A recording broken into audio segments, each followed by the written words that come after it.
John C. Morley, serial entrepreneur, and I'm with Hurricane H. Hurricane H, and together we make 1, 2, 3, double impact. That's it. All right. Well, again, we are live, so you guys can join the chat and send us your love or send us your comments or your critics, whatever you feel. It's all good. Happy holidays, as they say.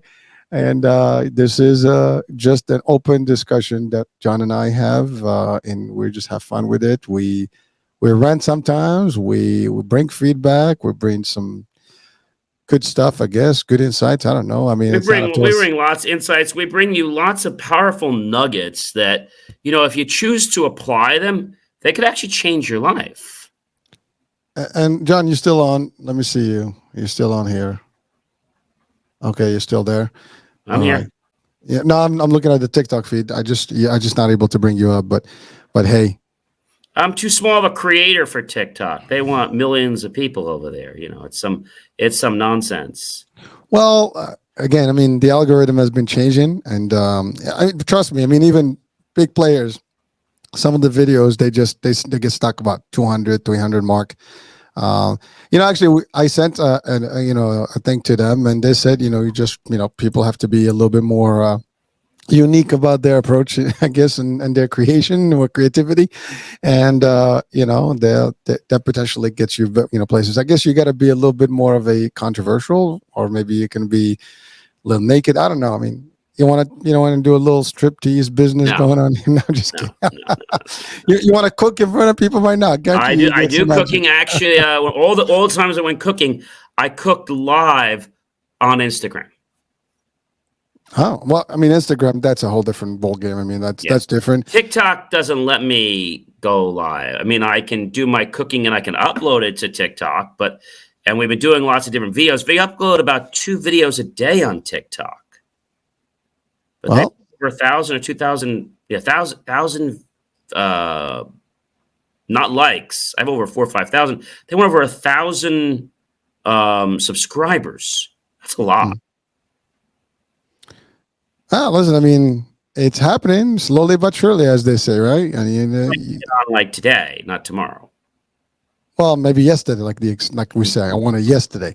Get it done. But it's kind of fun, getting them. Okay, so today we're going to bake these kinds of cookies, and let me tell you how we're doing. Let me give you some tips. And I was like, we're baking late. It's only 11:30 at night, or it's 12 o'clock at night, or it's 1 o'clock in the morning. And let me tell you something that's really important to make sure you do, because if you're baking late at night, whether you're home or you're out somewhere, you got to make sure you know what you're doing, because you get a little bit of that sugar that drops down the pan from the spritz cookies. Well, that could be a major fire problem, because what happens is it starts to smolder, and then the smoke alarms go off. When I notice that smoldering happening, first thing I do is I turn the oven off. Then I get some water and I throw it right down there, and then I take a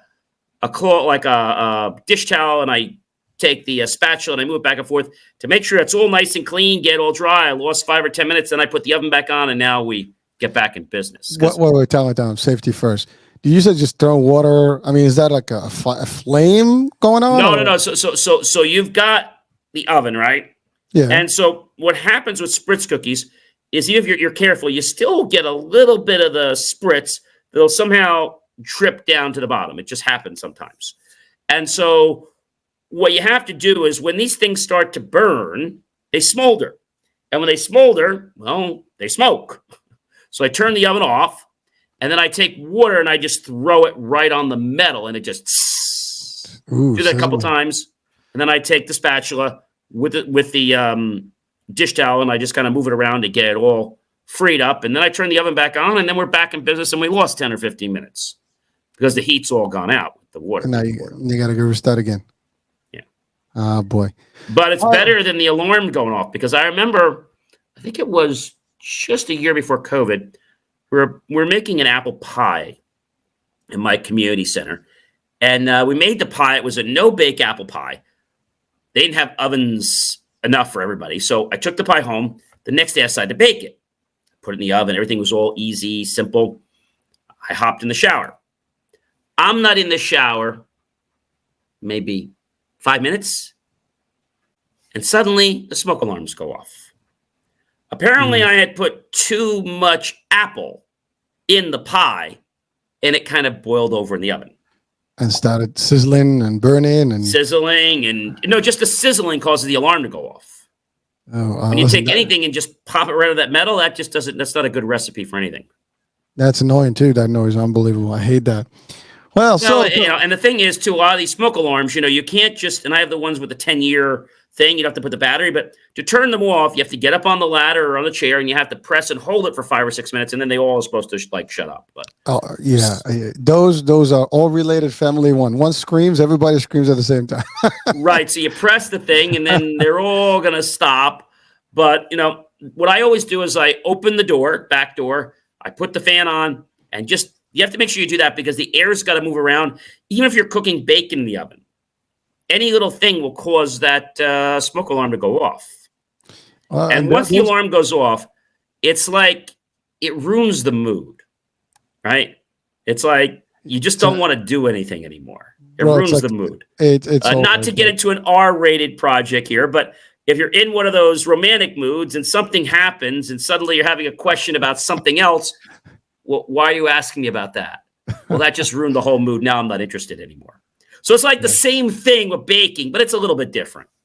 I mean, it's again, concept-wise, it's concept-wise is the same. When you get an interruption in anything, it kind of you got to reset, and that reset may not give you the same kick. Exactly. So now it's like I got to finish this batch. So I finished them out, and I bake about 4 or 5 batches. So that's spritz, that's peanut butter, that's oatmeal, that's chocolate chip, that's peanut butter blossom. In fact, today I shipped out 16.5 pounds, about $48 to Florida, homemade cookies. Okay. I guess somebody's took me a good hour or two to package them all nice and neatly. Put it in my prepaid FedEx label with my box and everything, and I brought it to Walgreens, and it's supposed to get there Thursday. I really packaged these suckers very well because each box I put about 2 or 3 inches of bubble wrap. Then I wrap the side. Then I wrap the box. So I wrap a lot of bubble wrap around them, and then I put. And I not only that, I tape the container, I tape the box, and I make sure these boxes are really packed. So I mean, they could be dropping them off like a skyscraper. Well, I guess you somebody on the other side, the receiving end, is going to have a lot of sweet. Well, business. My parents. So I sent it to them. They love my homemade cookies. And then on top of all this, every year, because you're not too far from me, you're down in Central or South Jersey. I go down to Muller's every year. Been a customer of theirs for many, many years since we had a place in Bayhead. Got very addicted to all their stuff. And for the last 10 years, I've been going down there and getting homemade stolons, driving down there and giving them out to all my good clients. And this year, instead of giving them a plate of cookies, I gave them a bag of cookies, which is a lot easier. And of course, I put my business card on there. John, do you talk to people about, not eating too much and, calorie counts, and now you're doing this? Is this the end of the year before you get into the resolution? And No. So just to let you know, like even before, I had pizza. I had 1 slice of Sicilian pizza and 1 for lunch, and I had a little bit of cookies, and I still weighed down, even though because my cookies, I should tell you, are only this big. Can you guys see that? They're only this big. Well, so those are bites, not cookies. Yeah, I bought a 1 teaspooner, and I bought a 2 teaspooner, and I bought a tablespooner. And so 1 teaspooner is the size of my cookies. Nice size, isn't it? Yeah, that's what it's supposed to be. Sometimes we're caught up with the big. You go everywhere now. They give you these maximum, oversized, everything, right? And all it takes is one of these little bites. You get a little bit of you got that taste. You get it out of your system. That's it. And I might have 4 or 5 of those, right? Which is the equivalent of a cookie. And I don't want any more.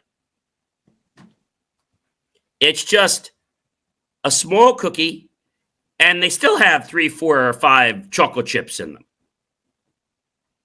And of course, when you're making breakfast in the morning, you can just have some orange juice, and you can have 2 oatmeal cookies because absolutely it's oatmeal. So technically it's just like cereal, right? I don't know about oatmeal. I'm not a big fan. So I'll have 2 oatmeal cookies, little mini ones, and some orange juice. And my health kick for the morning is I take molasses, right? And I put about, I don't know, maybe about that much of boiling hot water from the Insta Hot. I mix that all up, put some cold water, then I put some orange juice, and that's my health drink for the day. Molasses is supposed to be very good for you. Well, we got a whole bunch of people watching right now on what do we got here? Derek, Instagram. what else we got here?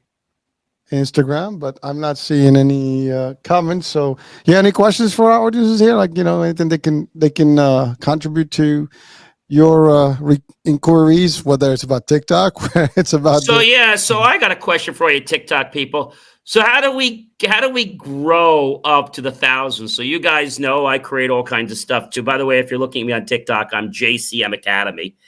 I create all kinds of content, and I got 4,000 or 5,000 likes, but I don't have 1,000, subscribers. And we just paused. No, we did. Yep, creator will be back soon. He just took lunch. It said that? Yep, creator just took lunch. He'll be back soon. Oh, that's on the TikTok side you're talking about? Yes. No, I'm not going lunch. I'm just having dinner. I'm just kidding. All right. So what I was trying to say to you guys, I'm back. So again, I have like 4,000 or 5,000 likes. JCM Academy. That's JCM ACADEMY. Post all kinds of great content, and I want to be able to go live. Why? Because I create such amazing content. Next year, I'm planning to stream live to TikTok. I'll probably do 1 bake session a week. And just love to give you all kinds of information. You're also going to be in my back pocket while I do my running next week. And you guys can all train with me as I get ready for the marathon next year. So if you guys know, how can I get to the top of TikTok so I can start becoming someone that can stream? HH tried to invite me, and I have such a small following on TikTok that they don't even recognize me as a creator, but yet I have over 90,000 downloads on my Inspirations for Your Life show at BelieveMeAchieve.com. So I guess I'm just not big enough for TikTok. I don't know, guys. What can you tell me about that? Well, wait, hold on. That's actually on the Apple, right? The iTunes or Apple Podcasts? Yeah, that's on Apple. Right. All right. Well, that's plays and downloads. That's a whole different platform business, and it's a whole different platform. And the part that I'm really excited about, forget the fact that I have 92,300 and over 42,000 just in the last 30 days. Forget all that. Okay. Here's the part that's really cool, guys. You ready? I have 428 5-star reviews. That, my friends, is the bee's knees. So tell me, how do I get... Hold on. It's funny you said that. I actually worked for a company that was called the Bee's Knees. I swear to God. One of my first jobs in New York. That's funny that you said that, man. So those of you that are joining us here, definitely go to JCM Academy. I want to get my next promise to myself. So I had made the promise of 50,000 on IF Whale. The next promise is 100,000. We're going to reach 100,000. We said by Q1, we're probably going to reach it before the end of the year. In fact, one guest that I had, an internationally known podcast guy, said to me, John, he said, I don't know what you're doing, but keep it up because you're going to be at 100,000. I said, well, by Q1. He says, you might be there by the end of the year. He says, I'm watching you. I don't know what you're doing, but just keep doing it, all right? Because any advice I could give you is probably not going to be any better than what you're already doing because you're just growing. And I'm like, I know. So now how do you get it to the point where you get big companies that want to start becoming part of my podcast? Like, what's the deal with that? And we were talking about this before we went on air, HH. Is it like, is it fair? Or people like, what's the thing? And I want to share something very interesting without giving the company's name. So it was actually a company I met at a networking event actually that I hosted. We had 45 people. It was a free event. It was called our Holiday Sweets and Treats. You had to bring either cookies, an unwrapped toy, and here's the cool part. The cool part is that we had a lot of delicious treats, and the pizza owner donated all the pizza. So I met this one guy, and he says, we definitely can use your help marketing. I said, oh, great. So I set up a time to meet with him, and we did. We actually met today. Now, tell me what you guys think of this. So you look at a website, right? And you give them the feedback of like, what's wrong with it. You kind of like, they just had some branding and some colors that just did not go very well. So I was honest. And the owner basically tried to take my head off. Now, here's the thing that's interesting. They're not willing to hire me yet, right? Fine. Your ideas, how do we know you're any good? Okay, so here's the thing. Okay, so that's fine. But I get home, HH, right? Maybe a half hour, I'm going to say no, about within an hour after my show that I had a guest on with a love linguist tonight that got out about an hour ago. And what would you think, HH, and listeners and viewers, if the ideas that you gave a company, okay, I'm not going to tell you the name of the company, they're a service industry. What would you think if when you got home and you visited their website, right, that the ideas that you shared with them were immediately implemented? Wow. You told them that the picture sucks. Wow. The slogan's terrible. You told them what should be put there. And like magic, they did it. You told them to put referrals on the main website. You told them to put credibility. You told them there's no blog that talks about problems in your industry. And guess what they did?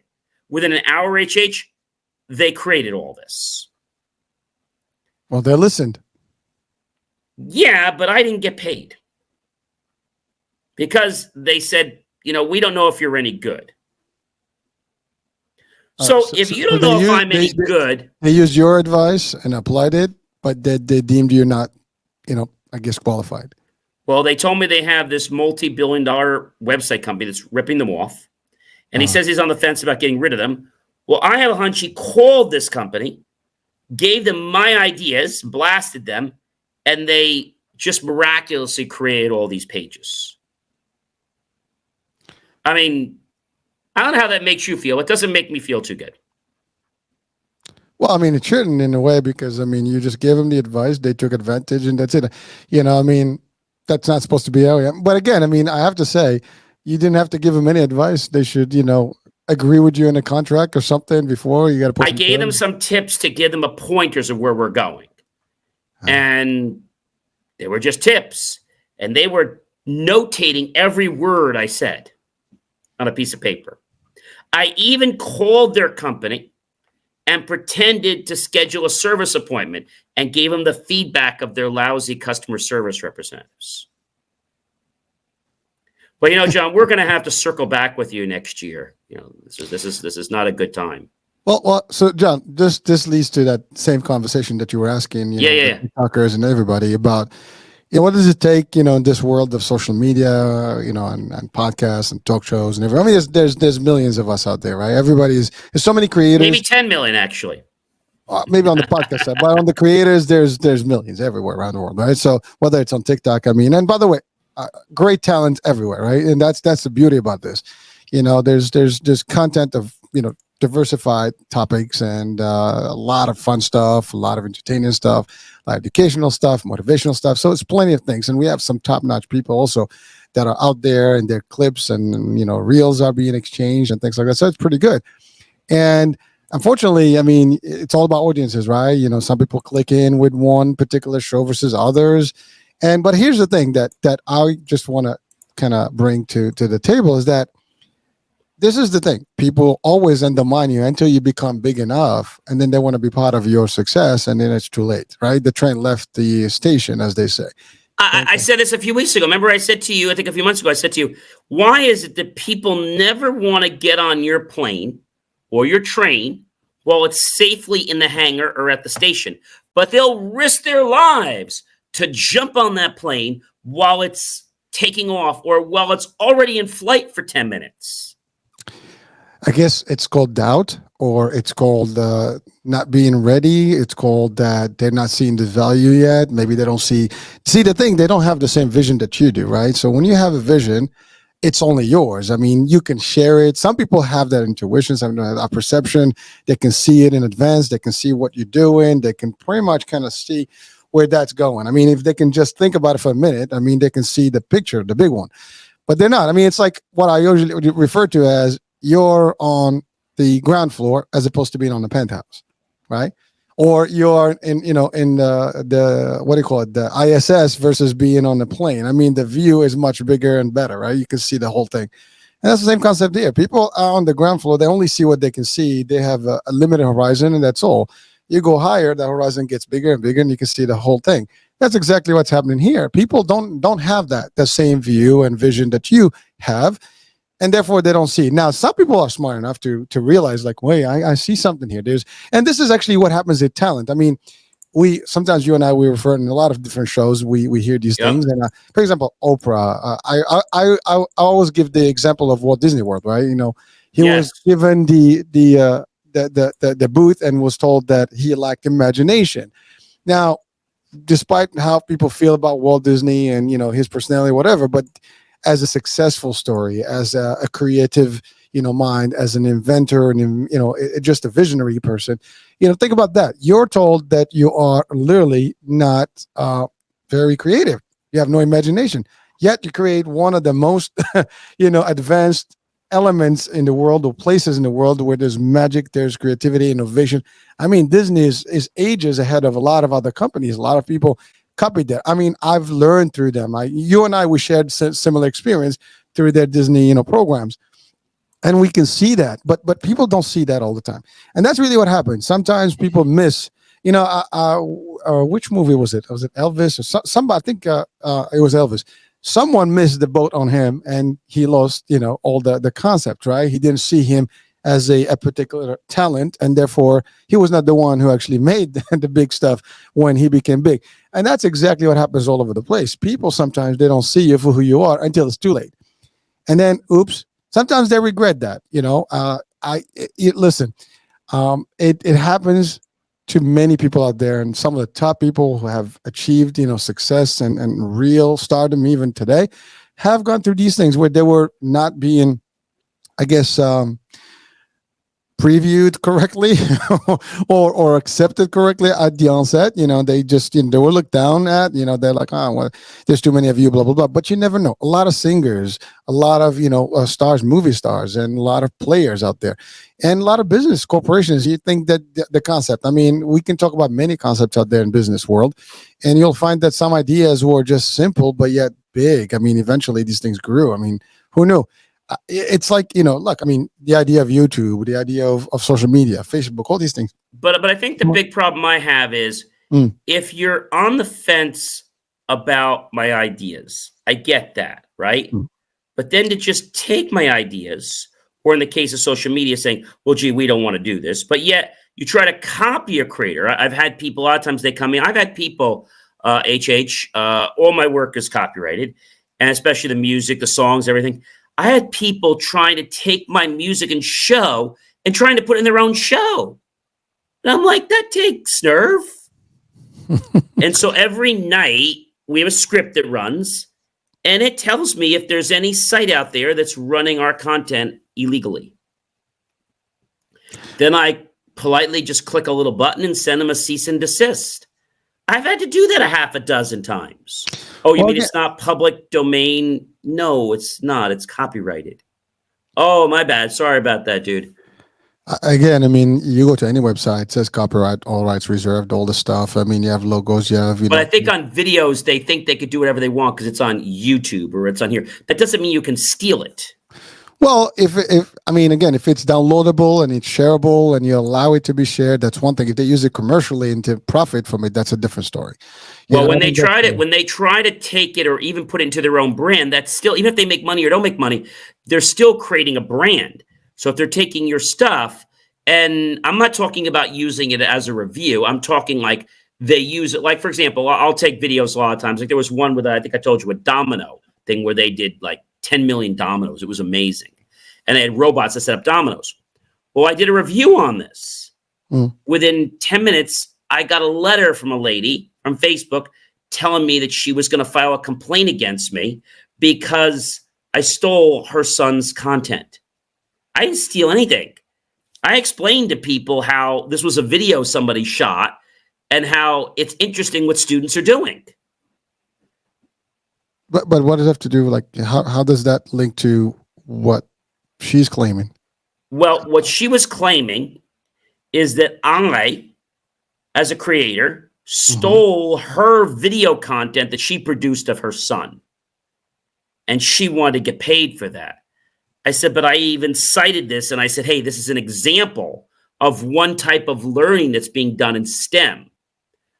I then, after she submitted the case to Facebook, put a counter request in, and I gave her several pieces. Facebook came back and denied it and basically removed the hold on me.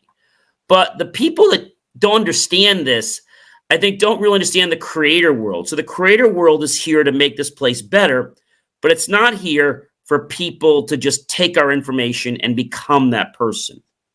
I mean, all day long, you and I don't care if people take our content and want to learn from it. I'm all for that. But don't dare take our content and try to say it's yours and then make it your content. That's what I have a problem with. Well, here's the thing, John, right? You know, they can take this video right now. It's still going to be John and Hurricane, right? I mean, they can't claim that this is theirs. I mean, but I get what you're saying. I mean, it could be used for content, for training, for reference. Absolutely. You know, and that's what that downloads are about. I mean, we're talking about how many downloads, how many views, how many shares. I mean, if you're on the net and if you're into social media, your whole thing is about sharing. You know, the idea is to share and to view and to play, and that's what it is. But nowhere does it say anything about stealing. Well, correct. But I mean, again, sharing is one thing, using it for the right, purposes, but adopting it as yours, that's a different story. Now, it can happen. I mean, in, a lot of circles, you see like, some redundancies in some videos across. Yeah. I mean, if you go to TikTok, for example, you see a lot of those videos from YouTube stuff. People, get a little extract and they promote it and they share it, and it's value for everybody. And it just creates a little vibe for them, for their accounts. And that's okay too. I mean, to me, I have no problem with that. As long as they don't impersonate me or you or anybody for that matter. Like, this is me. I created, I published it, I produced it. That's different. I mean, everything is timestamped. That's the other thing. You have a timestamp on everything. You have a timeline on everything. Nobody can claim that they did it unless they did it for real, because you can always go back to the source. Every video has a link to it, where it was created and things like that. And you can absolutely do whatever you want. So people listen, it's all good. But really in this world, I mean, you'll see a lot of stuff that's being duplicated. And it's and by the way, sometimes people take your idea and they're just gonna do their own flavor to it, which is okay. That's why in the business world, the creative world, or like the leadership or success world, you want to be the first one on everything. Whatever you want to do, you do something different, unique, that is your signature, and it becomes yours, no matter what. All the other ones are copycats. They do it after, it doesn't matter. Now, and then if you're innovative enough in the first place, you can always re-innovate things and update them and evolve them. And people may not catch up to that one. They'll always be, second best, as they say, So that's something that's important to realize. I mean, you said something about, like the guy said, keep doing what you're doing. And that's really what it is, folks. I mean, anyone watching right now or listening, whatever you're doing that is moving you, that is getting you to where your next dream, concept or your goals in life. And again, we're going to be talking about goals, because I mean, this is the time of the year where everybody's going to start realigning and the new year begins, and new goals, new set, new expectations, new resolutions, all these things. Well, that's actually supposed to be happening all along. And as you have these things happening, you want to make sure that you keep doing. Just as long as you do the work and you don't stop, you don't give up, things will progress. And here's a way to actually look to see whether you're progressing or not. Go back, look in time, see where you are. Last year this time. Last year this time, or the 2 years, 3 years, when you started, what did you have? I mean, everybody starts from zero, from the ground, right? I mean, you have zero views, subscribers, zero views. Zero nothing. You have nobody that knows you, and you build slowly but surely, and that's actually what goes. Now, some people move faster than others, depends on the content. That's the other thing. I mean, content is a big deal. Some of us, I mean, I can do stupid, I can do funny, I can do entertaining, I can do a lot of stuff, but that's not my signature. That's not me. I mean, I'm corny, and that I know where I stand. I know where my position is. There are things I can't cross over, and they don't look good. If I did them, I wouldn't be able to get the traction. But so what you are good at, and you stay in that realm. You touch on things, and that's the other thing. Sometimes you touch on things you don't even know sometimes what really your true talent is until you discover it, literally, and you work on it. But that's the thing. You don't let anybody tell you otherwise. You keep going, you keep grinding, and things happen. But don't let anybody, I guess, discourage you, or the numbers are there. Even in sales, I mean, the world of sales, I've trained thousands of literally salespeople in different industries. And I can tell you, including myself, as I started, I mean, numbers are numbers, right? Sales is number game. But here's how it works. If you get a bad day and you get discouraged, well, it's over. Are you going to collapse? Are you going to switch careers now? No, you're going to keep at it, and then you get better. You perfect your game. Sports, the same thing. I mean, these people that are in advance that we admire as athletes or sports, success stories. Well, they started, and they highlighted themselves enough, and took a little bit of a leap of distance from the rest and became who they were. But they started at a point and they had to work their way up there. And again, as they say, there's no real overnight success story, folks. I mean, if there is one, pointed out, I mean, there'll be an exception. There'll be a few of them maybe out there. But the fact is, everybody had to build to get where they are. And so if someone tells you, or if you don't feel that the results are there, they will be. Here's where they're not going to be there. When you stop being creative, when you stop, because you don't know which video, and we hear this all the time, which one is your viral video? Some people haven't gone there yet. Some people, they put a video that you really don't even think that it's going to move, and it moves. I mean, a true story. My wife, she's on TikTok. She did something one time. It was just like a video where she didn't do anything. She just pointed a couple up, down, this, that. That's like 1.3 million, whatever. It just went up. I don't know. You never know which content, which one's going to go. But here's the thing. Your mission remains. See, I'm not doing it for the views. I'm not doing it for that. Even if 10 people only benefit from what I do, to me, that's good enough. Those 10 people are going to be benefiting, and they're probably going to share that knowledge with others. And those things will just eventually, compound over the years, and many people eventually will get there. And that's really what happened. You get views from things from 5-6 years ago. People are like, I love that video. I'm like, you just watched that video now? That video is 3 years old. Like, it's like the timing is. But what always gets me, HH, is you get these, I call them spammers, whether it's LinkedIn, Facebook. Oh, hi, how are you, sir? I am Abu Ababam, and I see you're not getting enough views on your video. My team and I can help you. Well, if my video got in your eyes, it's obvious I don't need help, do I? You remind me, there's those billboards on signs, like in the street, like they have.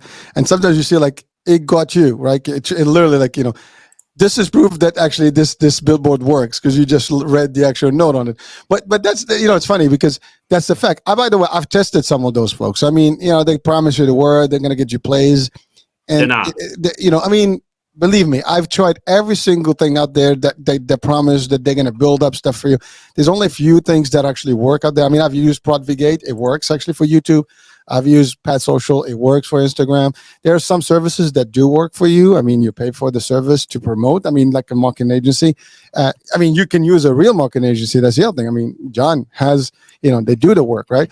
And so there's different ways to do it. It's a lot of work. And the whole thing, when I tell people, we produce out 18 posts for 5 companies, they're like, wow. Well, we're very passionate about creating content. And to me, it's not about the fact I'm going to get 1,000 views or 500 views. It's the fact that this video is like, for example, some of our videos we started putting out this week were about different features on the iPhone. Like, for example, most people don't know that you could turn off the ability to use, Apple Face ID. You can change the priority of your camera lens on the i15 and 15 Pro Max. So there's things like that. We also started diving into things like, did you know that the color yellow means this or red means this? Do you know that colors have a meaning? It's not just a color. There's a psychological meaning to things. So everything I produce has a premise that it's going to do something. It's going to affect somebody. When you go to a lot of these companies out there, like the one you mentioned and others that do these things, you have to realize what they're doing. They're operating, and I don't want to say this in a bad way, but they're operating like in a boiler room. And I don't mean a real boiler room. I mean, they're operating usually overseas. They're using content that I got to tell you is not homegrown. Your content's probably being tweaked, and it's being used for 100 other accounts. We just changed a few colors and a few logos, and I can now send out. See, to me, that's not integrated content. Okay? So I think the big question you have to ask is, so why are you a content creator? I'm a content creator because I love to educate people. I love to improve the quality of other people's lives. I love to bring guests on my show because not only do I learn, but other people learn as well. I get to read lots of great books, and I get to be part of different perspectives. I get to try on somebody else's shoes for an hour and see what that's like. My latest thing right now, friends, if you guys are following, so I'm in the process of getting certified. I'll be certified in about 4 to 6 weeks. I'm going for my heart math certification, my heart certification. And what that basically means is I'm studying very intently one of the important languages of our body, which is the language of our heart. And it's a language that many people never understand. I've taken it very seriously. And I even have one of these little guys right here. I don't know if you guys can see on screen here. I have one of these little devices. So this little device plugs into your computer. There's another little device that'll clip onto my ear. I'll take my certain breaths, and this will figure out my heart rate.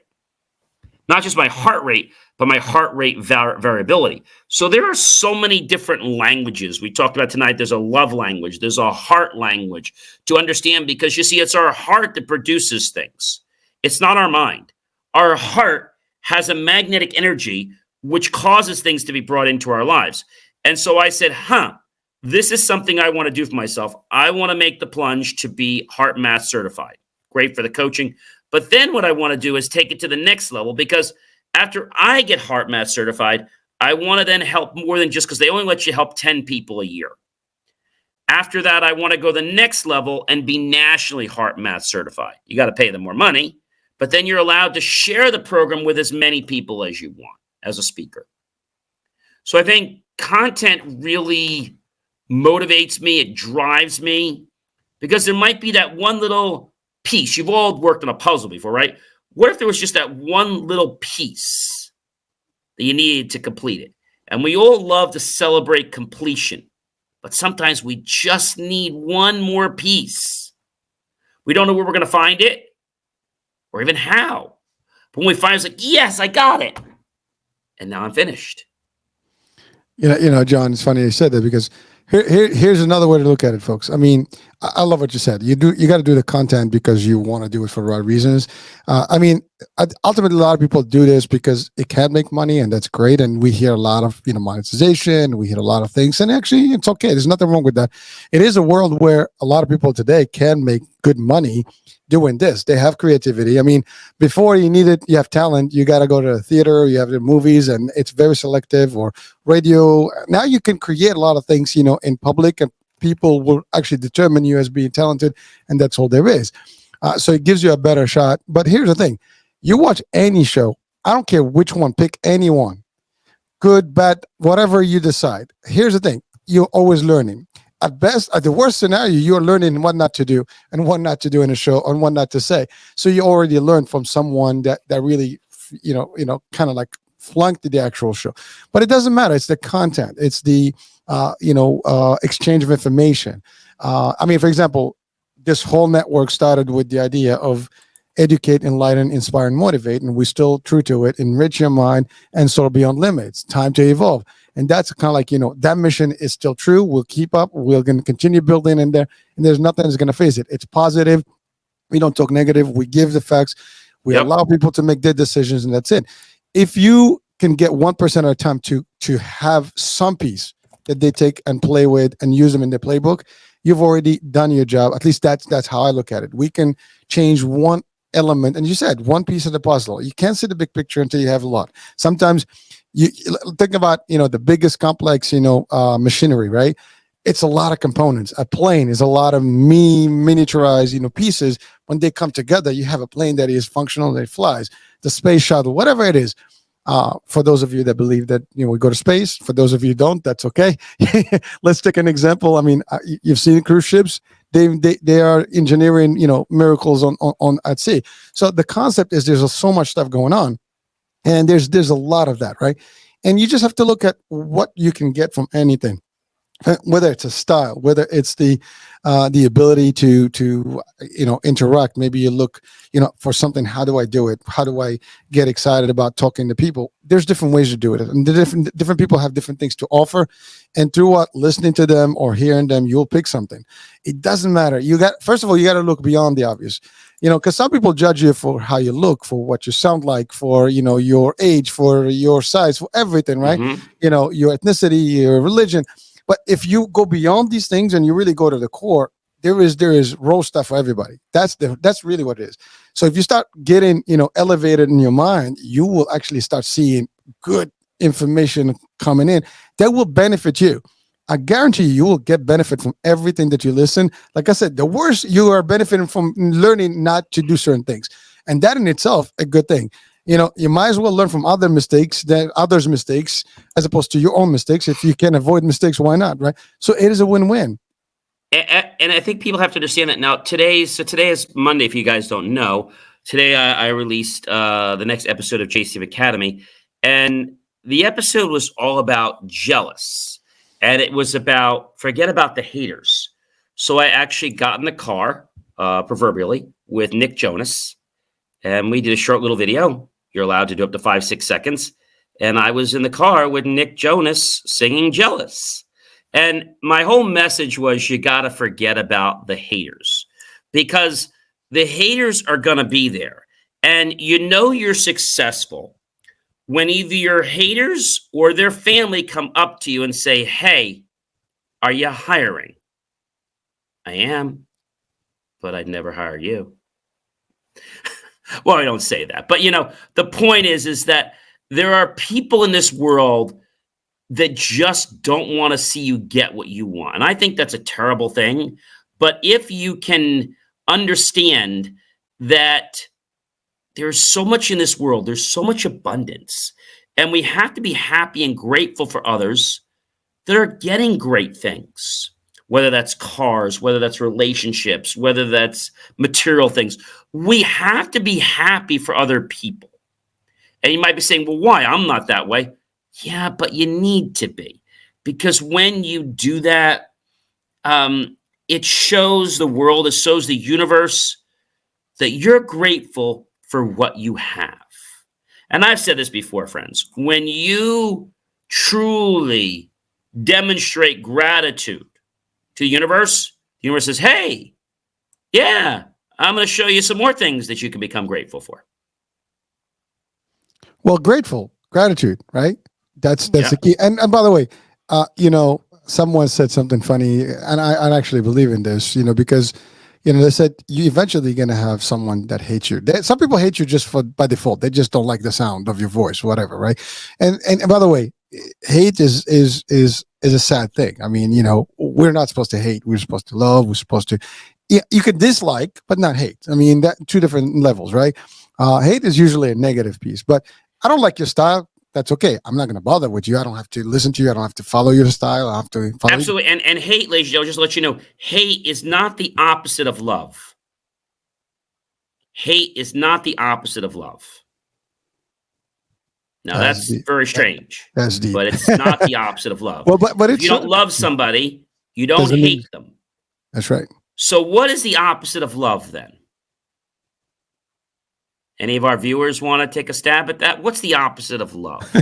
I want to simplify, not love. I'm just kidding. Apathy. Ooh. Apathy. Lack of emotion. But it's not hate. It's lack of emotion to be shown. Well, hate is an active thing. It's not, inactive. You hate by intent. You hate things by intent. Now you dislike things because they don't appeal to you. Two different things. But you either like things, doesn't mean you have to love them. I like a lot of people. I don't love them. I mean, I love a few people in the world, but I like a lot of people. I like everybody, to be honest with you. Here's what I don't like. People that actually hurt others, people that actually bad to people, or just, they do bad things in the world. I just try to be, or negative, and it's not like, it's just, I dislike that style. That's just my choice. But here's the thing, again, someone that doesn't like you or hates your guts for that matter, well, if you hate someone or something so bad, why you're into it? Why you're looking into it? I mean, to me, anything I don't like, I don't entertain myself. I don't waste my time looking at it, listening to it, Yeah. watching it, or spending any time. My time is valuable, guys. Worldwide news to everybody. The hottest commodity we have is time. You can't get none of it Yeah. back. Every split second that we actually state these words right now, it's already gone. It's not coming back. We just got older, closer to the grave. Get that to the bank. Once you establish that, you're good to go. You know the reality of life, and that's all there is. So time is valuable. Why waste it? If you're going to do something now, we're talking here for an hour. We don't believe that we're wasting our time because we're giving some information. At least we're sharing our minds, our way of life, our knowledge, our skills, whatever it is. And by the way, I'm not talking about just physically us. In general, people that are doing some stuff. And by the way, you have content that is purely entertaining. Could be nothing. I mean, I do sometimes with my wife TikToks that don't mean anything. We just jump and have fun and laugh. There's no educational stuff, but it does have a purpose. It's entertaining. You need to get the, hit of dopamine, whatever. You get a kick. Why not? You get a smile, a laugh. That in itself, it helps you. We go to comedy places and you get, listen, I go to comedy places sometimes. I like to sit front row, and I'm usually the subject of the attention of the comedian because they pick on you, right? And you know what? I just enjoy that time. Yes, I get hit on. I'm the one that's picked on. But, I'm going there to have fun. I'm not going to get stressed or, stuff. And you can do the same thing for a lot of things. But that's the concept, folks. It's you have to, really enjoy everything that you do. If you can, do it. That will be great. And if you can't, work towards that. I mean, at the end of the day, listen, next week we're gonna have a show with Dr. Heim. That's the mental time for your mental health kind of concept, and we get questions and we talk about things, and everything leads to one thing. You want a better mindset. You want a better physical, aspect of it. It's all linked. Better spiritual. It's all linked. And it starts with positivity. It's being good, understanding. Now, we all have something that is not 100% correct. We have to work towards it. Nobody's perfect. And we work towards that. Now, again, we might be just lightheaded here and we're talking about some utopia stuff. But at the end of the day, we're only sharing some things that I personally believe in it and I'm happy. And this is my kind of, way of sharing to the world, how I see it. Now, again, someone says, well, who the hell are you? I'm just nobody, actually. And at the same time, I am a somebody because everybody is somebody, right? And that's all there is. For some, you have no word. For others, you have a word. But here's where it makes more sense. As long as I believe in me, that's all that matters, right? And that's exactly for you. When I say this, folks, it's not about me specifically. I'm just giving the example that each one of us should ask these questions. As long as I believe in this, as long as I am good with this, I am set. I like how I look. It doesn't mean whether people like me or they don't like me, how I sound. I don't. If you stop really thinking about how people see you and think about you, you'll be in a better place. Now, that doesn't mean you have to be, in the worst situation, in the worst aspect of things. You got to improve yourself. I mean, you are in a society and there's some demands that you need to match. But at the end of the day, as long as you're comfy with who you are and your personality is, and if you can get into, listen, positivity and negativity is very clear. There's a very distinct line there. You can move towards the other one any given time. We make the change. Just had the show with, a great guest, Lane, Lane, what's up, man? We had this discussion and really it's just a switch. You can turn off from one side to the other. And it's ideally going from negative to positive would be a better choice. But again, we all go through bad times. We all have a bad day. We all have bad moments. No one can claim that they didn't have a little bit of road rage or complain and say like I wake up, I'm smiling from, 24 hours, a day. You're not. There's times where you are down. There's times life gets in the way. But it's how we deal with it and how we keep the motivation going. And sometimes listening to these talks can pump you up. You talked about, this content. We're our own clients. I mean, we listen. You talked about you get top people and you learn from them. We learn too. I always say every show, I actually listen to my shows, not to listen to me, but to listen to my guests, because when you're interacting, you're not really, it's a different way because you're paying attention to the discussion. You have a flow. You got to get to the next point. But when you listen to it without any, thought process going on other than just absorbing the information, you get more. And I do that. And I listen to them. And also I criticize myself if I feel that there's something going on. For example, I do a lot of you know. I know about it. I try to work towards it. And you know what? It's part of me, and it's becoming a part of me. And some people will probably criticize that, like, yeah, you need to learn how to not, throw in these filler words. Well, you know what? Maybe I can, but this is who I am. I still give the message, and I deliver, and that's all that matters. Now, can I improve on that? Of course, I work towards that. I'm just giving an example, and I always look at here. You point here versus point there, and that's the way I do it.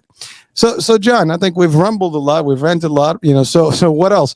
Well, the other thing I want to talk to you something very interesting. Talking about hate, talking about frustration. Now, I'm not a big fast food guy. In fact, I've been on fast food for many, many years. I don't even drink soda. But what I want to tell you is, how many of you out there go to McDonald's? Everybody goes to McDonald's? Okay. Interesting thing, and I did a story on this a few weeks ago because I was curious. And I realized that every time I had gone to McDonald's over the last, whatever it is, few weeks, and I talked to other people. Again, I don't go to McDonald's, but I was just trying to prove a point. I went there and I said, gee, I'll have an ice cream. They said, I'm sorry, our machine is down today. So I went back another day. Same thing. I went back over the course of a month several times. And you know what I got? The machine's down today. So I tried another McDonald's, and that machine was down. I did some digging, and I found out that this is a big problem. Well, McDonald's has contracted, it's a franchise, as you know, and they contracted with Taylor, who makes ice cream machines, very complicated ice cream machines. So complicated that when their machines break, they need the guy to come out and fix them. So the interesting thing about this is that, you have people working at McDonald's, some of them are minimum wage, and they don't necessarily know how to make ice cream. They run the machine, and the thing about it is that sometimes, more often than not, the machine stops working. So how does this happen? Well, I did a little digging and found out that the machine actually has a pasteurization system built in. So they're running dairy through the machine all the time. So every single night, the machine has to go through a clean process of 151 degrees Fahrenheit. Pretty straightforward. So not only are you basically really heating and boiling up all the parts of the machine, but guess what? You're also boiling the ice cream in the machine too. So now, the next day when you come in, should be ready to work, but they get a message on the screen, and it says heat malfunction. And so what do? Well, with every single software upgrade that Taylor has made, the machine has become more complicated and frustrating to users and giving less information, if none at all, to tell you what's wrong. There'll be like a code, like heat malfunction, heater mismatch error. And so it could be something as simple as the bin's not is filled too much. So this caused the company, Kitsch, to actually come up with a piece of software and a device that plugs in the machine, which is pretty cool. I learned that they did this 2 years ago. Unfortunately, the machine that they put in there didn't catch on right away. Later it did. They went to one of the big restaurant conventions, and the guy at the convention said, I'm not endorsing the machine, but I do want to let you know that I want to say that McDonald's is not endorsing this product. But I can tell you a lot of our franchisees have been using it, and they've been very happy. So many McDonald's chains were buying this software that basically was an app on your phone and something you plugged in the machine, and it was able to dial in and figure out what was wrong with your machine as well as fix it and give you ideas about what you should do without calling the guy. So the problem with calling the guy is the guy gets $315 for about 15 minutes. And then about $115 or so for every 45 minutes after. So it could cost an average of $400 to $700 to call the guy. Nobody calls the guy until enough customers have complained, and the store managers, they call the franchise operator and says, hey, we got to call the guy. Just call the guy. So we're always calling the guy. So now with this machine being used, McDonald's actually sends an email out saying that this device may cause safety complications with the machine. and not to use it.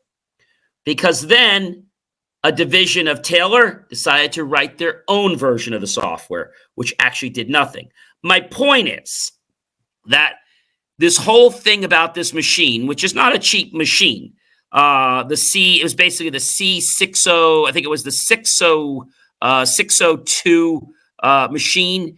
And the thing is that to this day, ice cream machines at McDonald's still don't work. But if you go to Burger King, if you go to Wendy's to get a softie or whatever, or you go to Chick-fil-A, their ice cream machines work.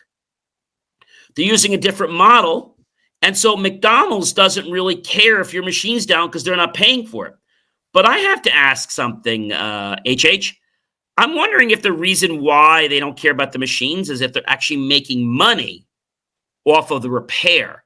Because Taylor actually makes 25% of all of its revenue off of McDonald's service machines.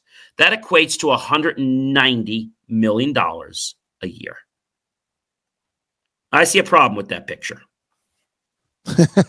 Well, listen, you went to the world of franchise. There's a lot of money to be made there. And I'm not a big, McDonald's guy personally. Me neither. I actually refer to it as, no offense, McDonald's, emergency food. I mean, I probably will indulge if I'm stuck somewhere, and probably overseas, not in the States. I mean, although I do have every now and then an opportunity at the airport if there's nothing else, that's happening quick. But really, I mean, because I'm into the nutrition piece of it and things like that. And I mean, it's not flying well with my I guess where I stand today in terms of health. And no, it's not good food. I used to love to eat it, but I stopped eating many years ago. I go there once a year for the National French Fry Day because I get a free thing of French fries for National French Fry Day. But to this day, Taylor, a Kitsch, is suing Taylor for $900 million in damages for defamation of character for false information dissemination. True.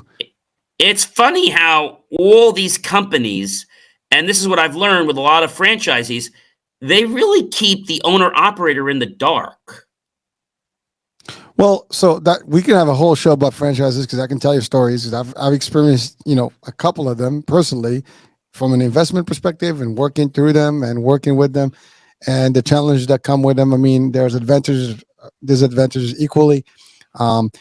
It's just a whole different world. So actually, let's keep that as a topic for next another show. Another show we can talk about it. I just want to give a shout out to our friend Joel Crandall. Hey, Joel, Voila Method. He is currently live with us. I mean, we just did a show. It's recurring right now, so do check out that show.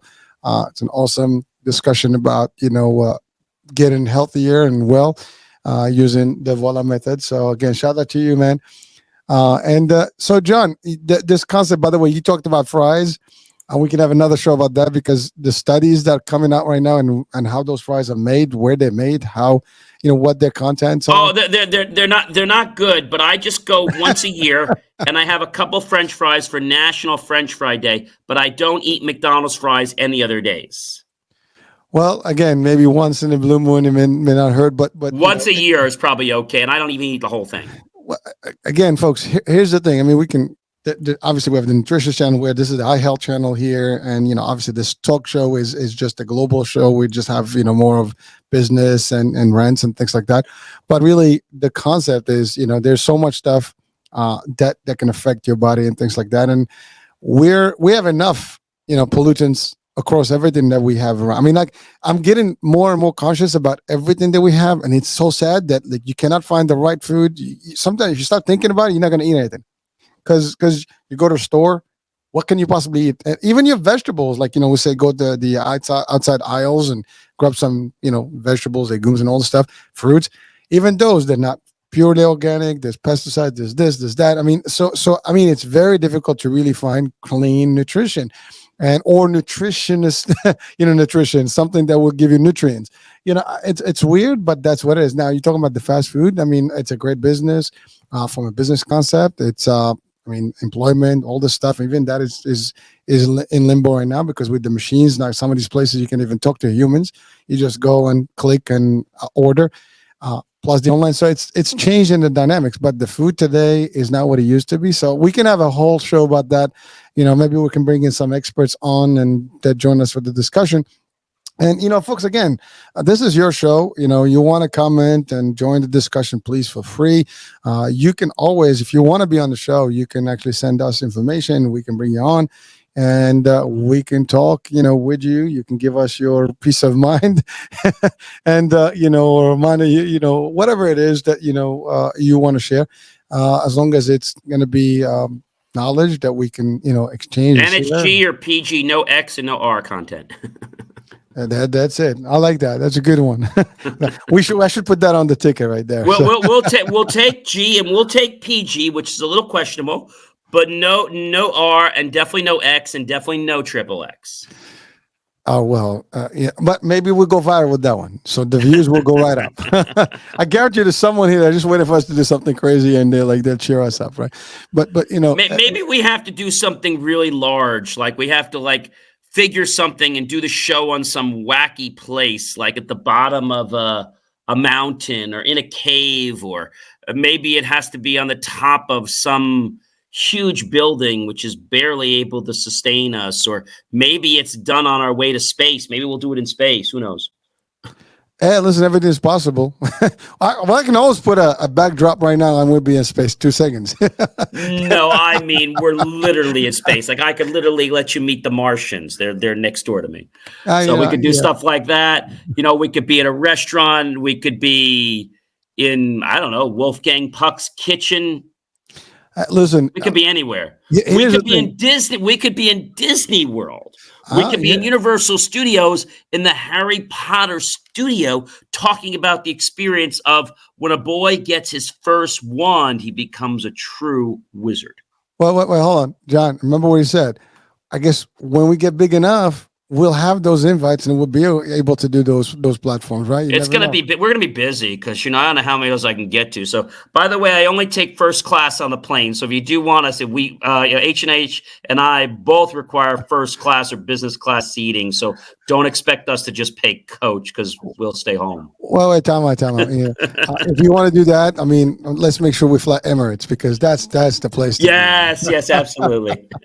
One of my favorite flights, folks. It's an awesome, airline, and the service is great. So, not an endorsement. It just, again, we say that's a great plane. It's a great, maybe we'll be in United's. Maybe we'll be in United's club room. Hey, we're here talking to all the many different travelers around the holiday. We're at the United Club Room right here in the Newark Liberty International Airport at the brand new $16 billion airport, talking to different travelers about their experience in traveling over the holidays. Well, I know you're big with the holidays, man. This is the holiday season. Tis the season to be jolly, as they say, right? Tis the season to be live, too, right? Okay. Yeah. Are we jolly? Have a holly jolly. Yeah. Listen, but really, again, we're being funny about this, but here's the thing, folks. You never know. One day, yes, we have great aspirations as where these shows will be airing from. A lot of ideas, and we will make them happen. So just note that. Maybe the American Dream Mall. Maybe we'll be at the Brendan Byrne Arena, or I don't know. Maybe we'll be ringside. Maybe we'll be at West Point on the side of the field with the cadets. Oh, that'd be interesting. Well, here's the thing. We are currently, at least John he's on a radio that is a live show. That's tomorrow? No. Yeah, that's tomorrow. It was tomorrow morning, yeah. Tomorrow morning. So let's share that, we exceeded the hour. So let's give some prompts as to where people can reach you and so just go to believemeachieve.com if you want to help us. We're on a mission to hit 100,000 downloads before the end of Q2. We're at 92,000. Help us out. Love to hit 100,000 before Christmas. For the end of the year, that'd be great. 92,000. We are jumping, and check that out. That's every single night.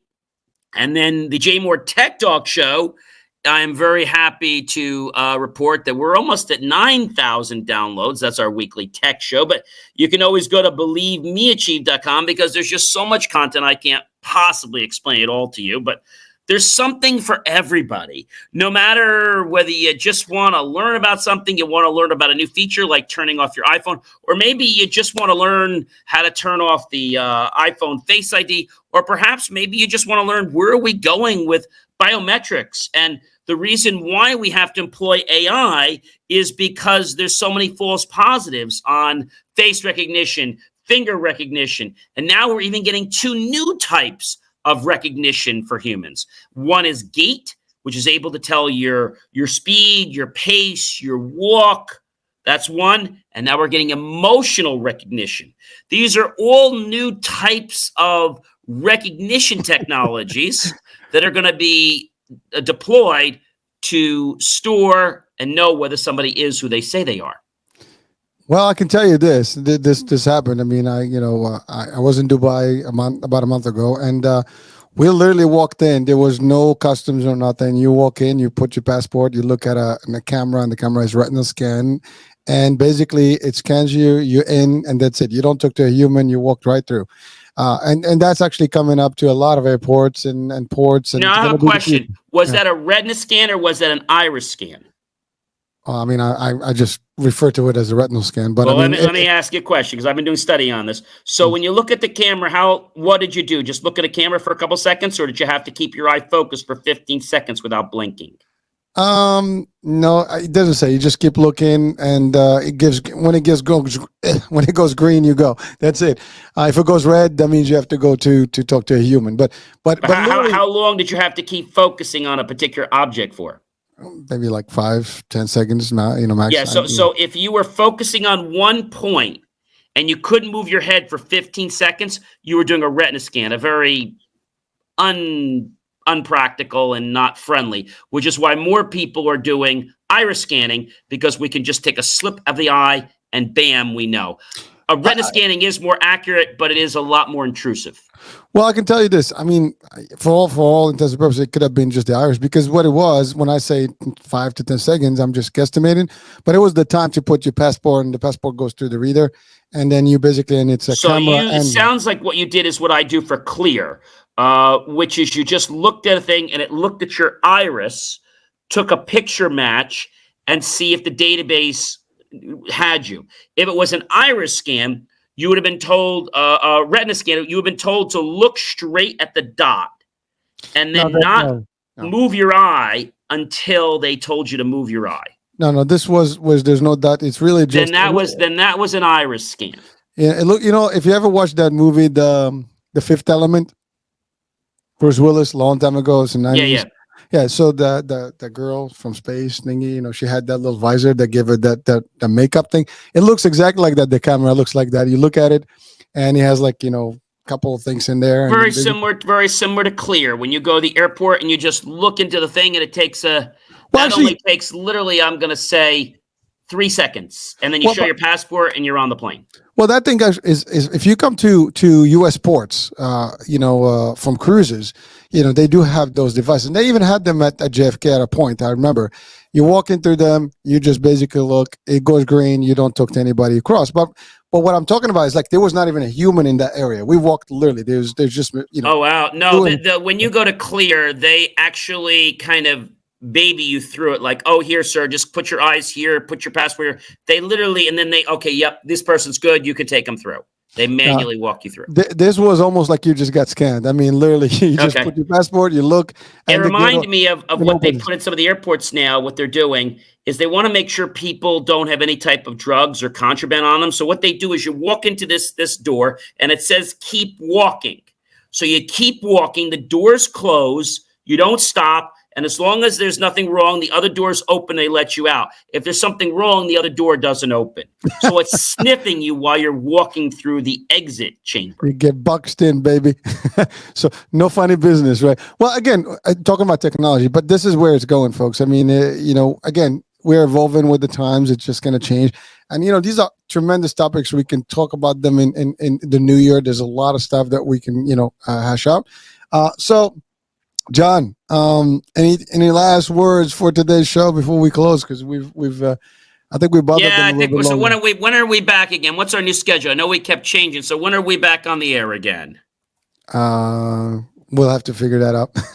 So usually a Monday, just which Monday? We Maybe do a next week. Monday. I just didn't know when we're going back. So we are going to go back to our weekly. We just don't know when we're doing that yet. Yeah, we've both of us have been very busy and a lot of crazy stuff, but again, good busy. So Busy. next week, guys, just to let you know, next week, a week from today is Christmas. Already, huh? One of the holidays. And then the week after that, ladies and gentlemen, you know what that is? New Year. That's next year. Oh, Ooh, wow. 2024. Ooh, wow.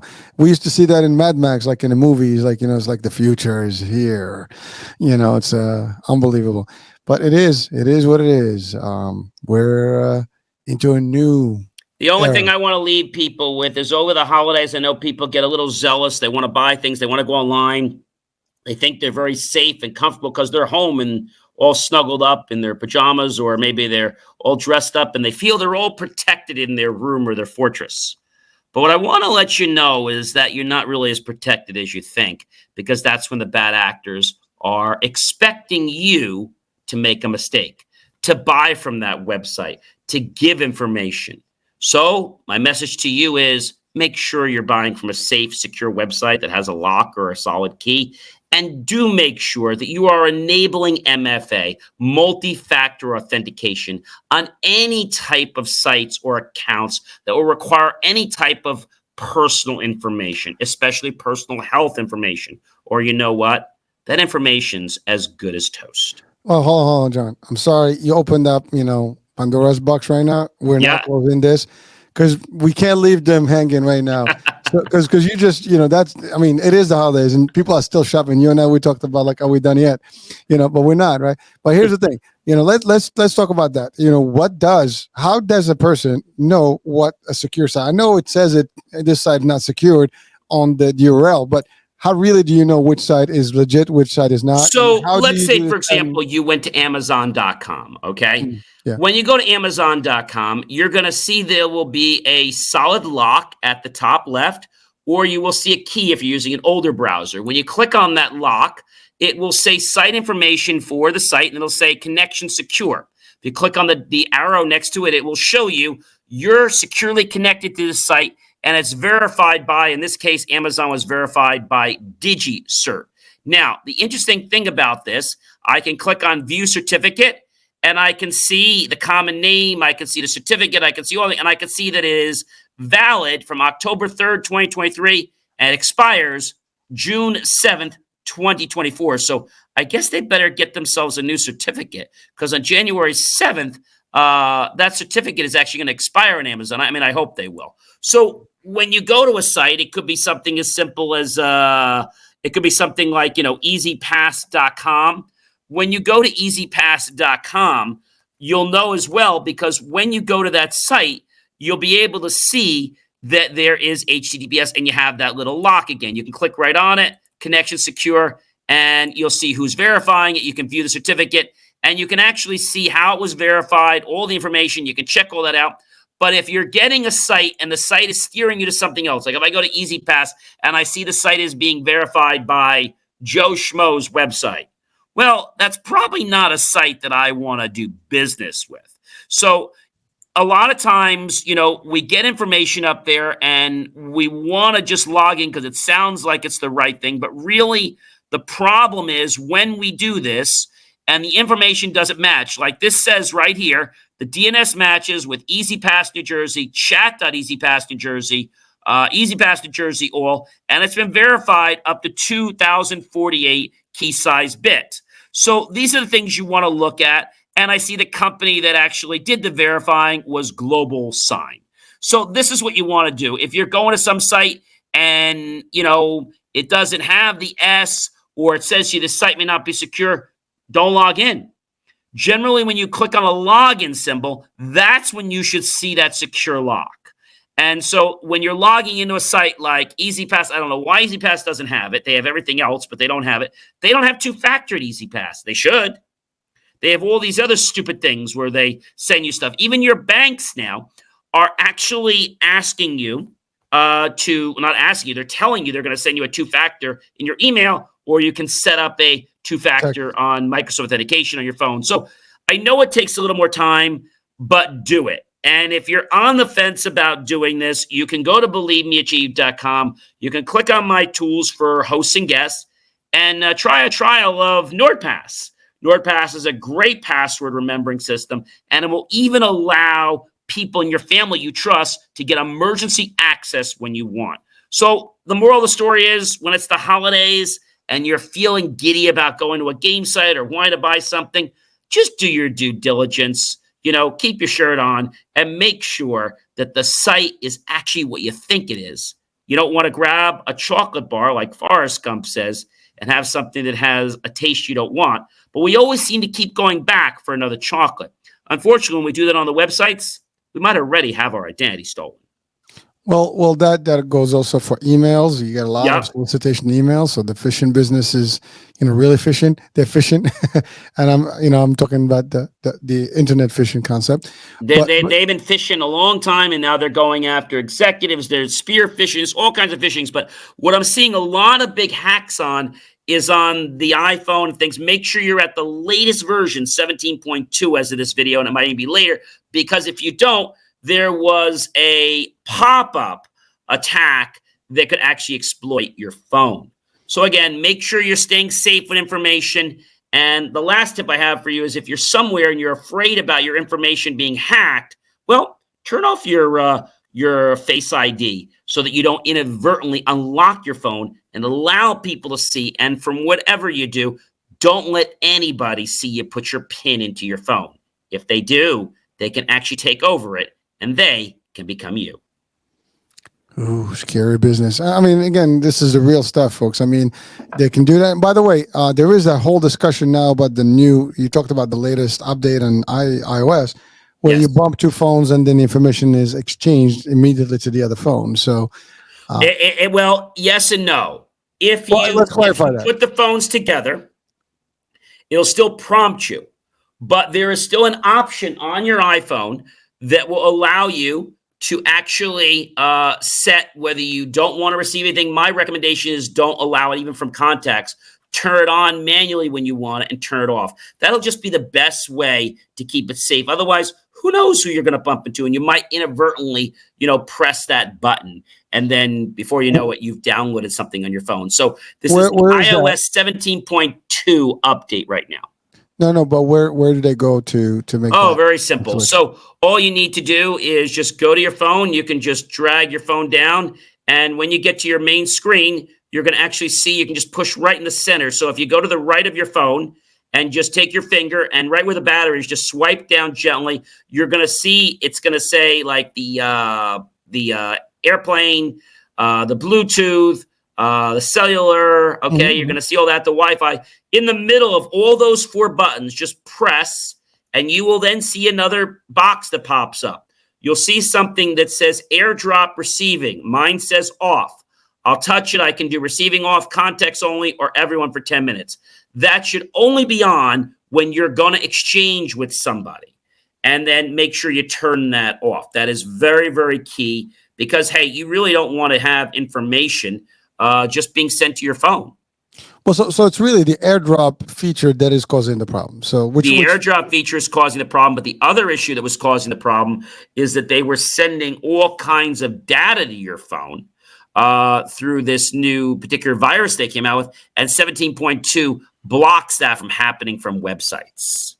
Well, I have to say, I mean, in terms of phones, the iOS still it beats the what do you call them, the Androids. In terms of virus attacks and all these other things. Yeah. I mean, you're talking hands down. I mean, it's just a no. And everybody always says, should I update? Should I not update? So, 17 has done a lot of great things.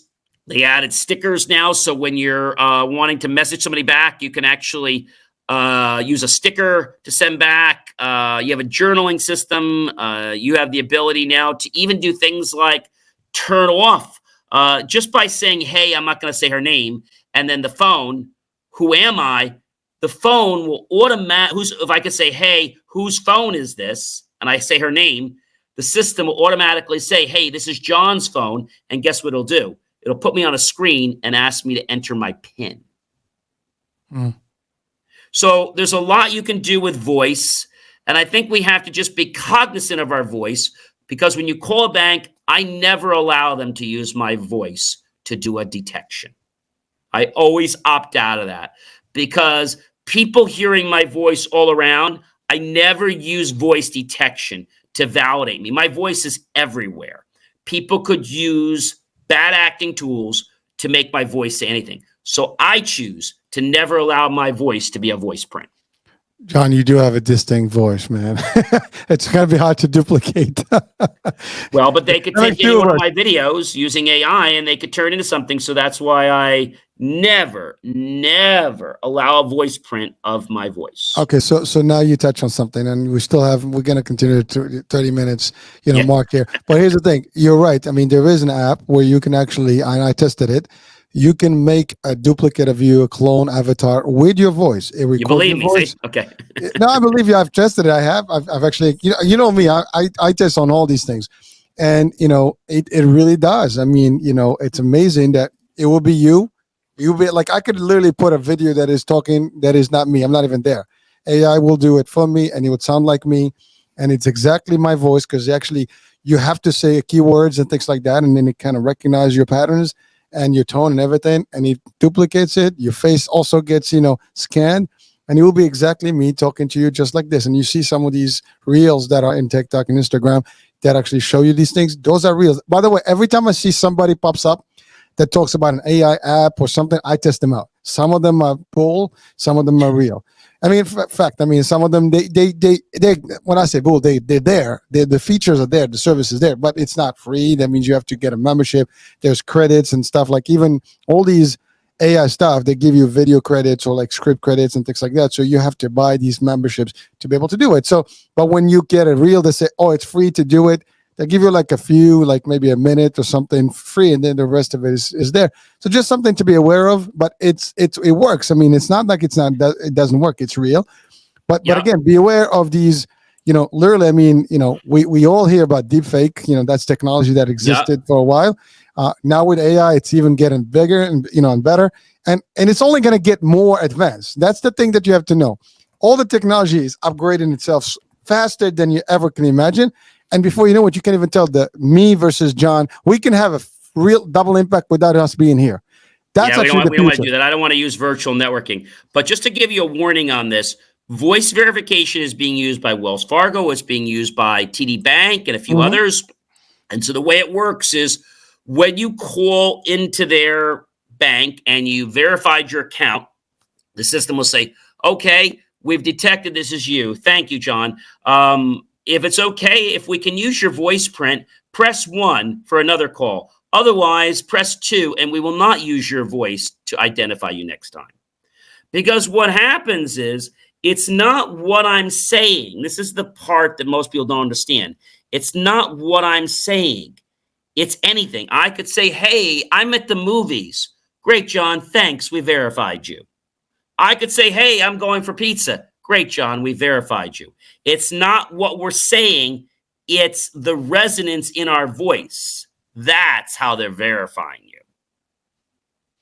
Well, thank you, John. By the way, just one thing that I wanted to ask is we have that 5 minute I really meant what I said, folks, about testing everything. I mean, I see, you can apply for these jobs, online. You can do this. You can get the affiliate marketing. All of that stuff is real, but it's not as simple as you guys think. It's not like you're going to click and it's just going to make you money. There's work to be done. If you want the affiliate links, you got to get in. You got to get approved. There's different sites you can get these companies to approve you. They give you links and you got to adapt them. That's one thing. So Pinterest and all these, they work. And a lot of brands do that. That's one. I mean, so you hear these things all the time, like opportunities to make money, free sites that can get you to do this and the other. They're all real, but it's you got to test them out, folks. They tell you all kind of services out there. They do exist and they're real. So these are promotions. And when you hear those promotions, you get excited, and that's great. But I have always I'm a skeptic on my own. I always want to test things to see, is this real? Is this, just a gimmick? And I'll see them. So they do work. But at the end of the day, there's no free rides, folks. I mean, sometimes it says free, but yes, it is free. I'll give you a good example. I have memberships to podcasters, right? I do have a free membership, which basically you can actually put your content on our network any day for free on the radio, on the podcast. Yes. But it's not going to get you on the social. It's not going to get you on the visual stuff. And there's memberships for that. So basically, yes, you can have that. And usually that's the entry point. And there's no shame in that. See, I'm not giving a gimmick. I'm not playing games. I'm telling you what it is. But in some of these places, you get these influencers that come up, that talk about a product. Listen, we get products to promote, and this is exactly what it is. You got to do a promotion, so you got to find something. So you have to be true. Like, I'm true to my thing. When I promote something, I believe in it. I tested it, and then I actually talk about it. If I don't like it, I'm not going to do it. But those are some of the things that are that's very key. The same thing I do that with our tools for podcast hosting guests. I don't put anybody on that board that I haven't personally used and tested and tried. Because somebody will say, oh, how do I get on that page? I'm like, well, can I get a try? Oh, no, we can't. Okay, great. We're not interested in putting it up there. Because I got to know that I'm comfortable enough to use it, like you said, before we can tell other people to use it. Same thing with the password programs, HH. So many people said, oh, this password. I said, this password program is garbage. One guy had a free password program. I tried it. I found another one that I could hack in 5 minutes because the password to the master password was being sent it unencrypted. I said, oh, this is garbage. When you use a password system, you got to make sure that the people that run the system can't get into your account, even if you forget it. That's a real secure system. All right. Well, you know what? I think we round out the actual 30, Okay. Right on the money. It's 1:29 and it's counting down. So it's time to wrap up. Normally it's a 1 hour show, but we have missed a couple. Bonus for the holidays. So yeah. Well, we probably have one more last one for the year just to cheer up everybody and get we talk about the new us. And the new and improved us, the 2024 mark, content, and why not, right? So, John, we're still working on the malls. We haven't got any malls to say yes. If you own a mall and you want us to pop in there and do a show, we would love to broadcast live from yours. And by the way, you're not going to waste any space. We'll just take a table, desk, whatever. We'll have our, gear, and we'll just have fun, and we'll do some entertaining, and we'll give shout outs to everybody. And yes, those shows will be recorded. They'll be downloaded, so people will have, that. So it's a free promo, actually, to your location, just in case. There's a guy that did that in New Jersey, by the way. He has a very, very successful show, HH, and the New Jersey Lottery actually sponsors on his program. There you go. So I'd love to see that happen. Listen, we can talk for hours. We can talk about everything. And by the way, I'm not the nerdy guy. That's him. John is the nerdy guy. he does the work, and I have a different niche, and he has his own. But this is exactly why it's double impact. We come from different angles, and we give you some stuff, and you never know what you get. This is like literally, you go into the hour. We don't even know what we're talking about. It just keeps rolling, and and we do it. And by the way, this is not our typical shows. We have structured shows that have themes, and they have all kind of things, but those are my own and his own, and and this is just a mashup that we do. We're supporting each other, and I do this with other folks, and we're open to that, folks. And we can. There's plenty of information. We can all work together. I know we exceeded our 30 mark, but again, who cares, right? It's the holidays, And you can always pause us and come back later if you want. Well, these things will replace. So this will be replaying all over the place. So this is a real live, but it will replay simulated live across all the networks, and there'll be fees. Wow, I can't wait. Yeah. Oh, you're gonna watch us again, man? Absolutely, not tonight though. All right. And don't forget my show that's on Saturday nights at 9 p.m. the JCM hour, where I just talk about all kinds of things. I think this week I'm going to probably talk about my traveling experience. Well, you're talking about the one on iHealth channel. I mean, iHealth Radio. Yes. iHealth Radio. Yeah. Yes. So that's still live every week, and I mean, we have right now. You have a whole series of them. I mean, we can put that as a whole podcast on its own. I mean, literally. I mean, they're pretty good, intense, discussions. I mean, when John goes, he goes all the way. Trust me, and he's just a wealth of information. So take advantage. He's a walking encyclopedia, so why not? Just get stuff from him. Yeah, Wiki might call me their son. I don't know. or Miriam. John, One of the two. well, we're gonna John Wiki Morley.